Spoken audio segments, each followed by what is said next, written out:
Shipani. Welcome back to the Draft Time Show here on The Voice of Islam. You're listening to myself, Raza and Arif. We're speaking about the Qatar conflict, and we just spoke about the blockade and some what Riyadh and its allies have been working on, which is called so-called a list of grievances.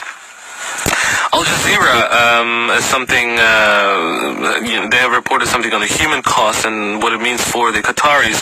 We're going to speak about that in just a bit, but before that, we are going to talk to our next guest, a contributor to Open Democracy and political analyst at the Kingston University here in London. Mr. Nicolai Due-Gundersen is with us on the line. I hope I pronounced that name correctly. Good afternoon. Welcome to the Draft Time Show, Nicolai. Yes, you did. Thank you very much for having me. Thank you very much for joining us today. You are well familiar with Middle Eastern politics, having studied most of the regions in that area. What's your reaction to this conflict specifically? Well, on the one hand, I'm not surprised because the spat, if you like, between Qatar and the GCC is not new. However, this looks like it's becoming quite a protracted blockade, and that in itself is new, and I'm curious what's going to happen. I certainly feel that Qatar's isolation may have long-term effects on GCC unity against, for example, ISIS. On the other hand, we did see a reversal from the United States regarding so-called terrorist links and Qatar when we had this $12 billion fighter jet deal that I'm sure you heard about. And recently, now we have government officials in the U.S. questioning the blockade. Well, yeah. I mean, the intention of the Arab states, because, for example, I'll tell you about myself. For a very long time, not long time, but for a few days, I did not know about this. And then I thought about the intentions of the Arab states. What do you think? The GCC and also the Arab states, what are they trying to get at? I mean, is it to isolate Qatar politically or pressurize it financially, or is there anything else that we're looking at?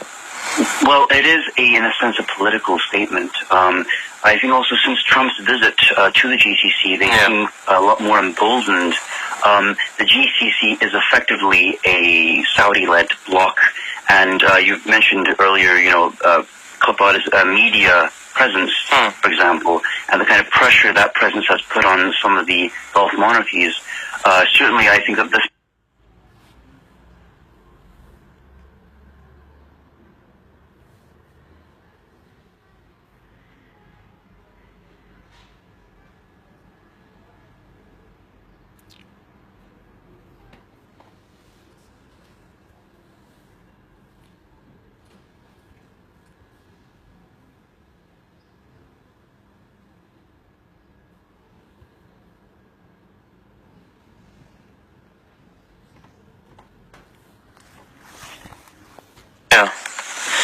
So, what will be the implication of this conflict on the rest of the Middle East then?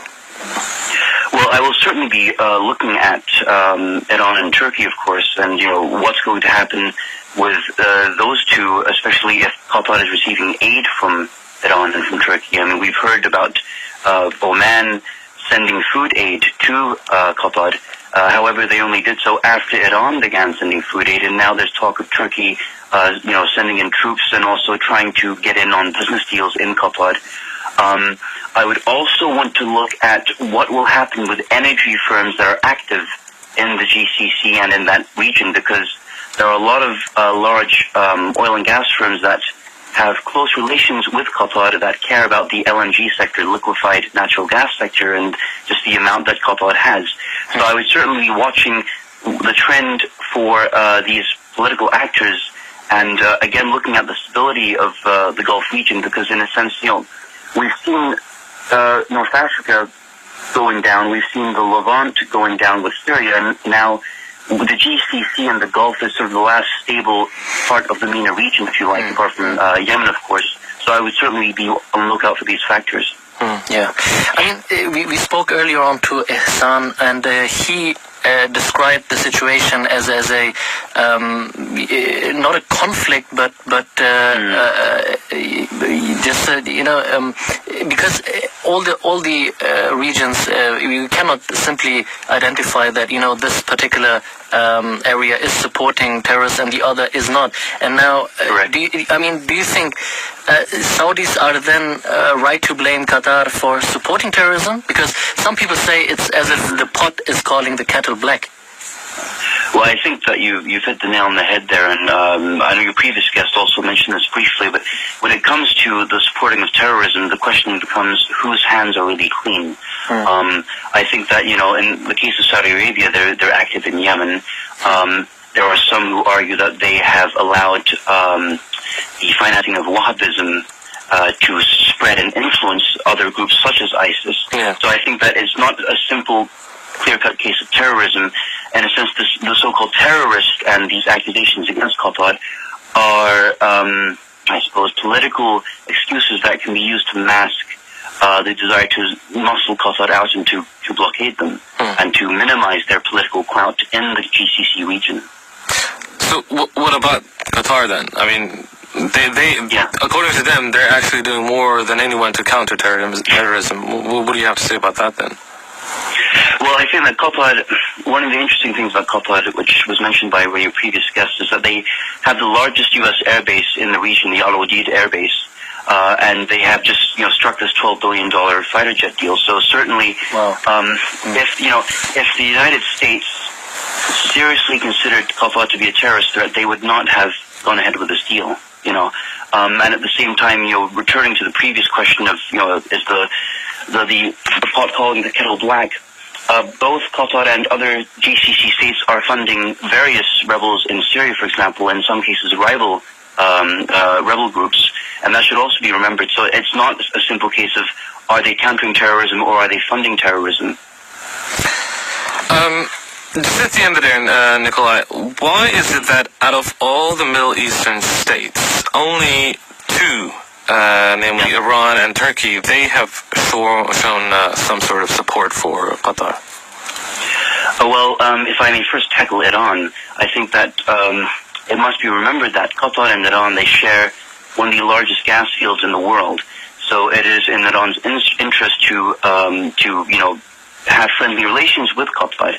At the same time, I think that we can now return to the discussion of Qatar's media and the Arab Spring and, the coverage, the intense coverage of certain allies of GCC states that have been overthrown and how Qatar's coverage made some of the kingdoms in the Gulf scared.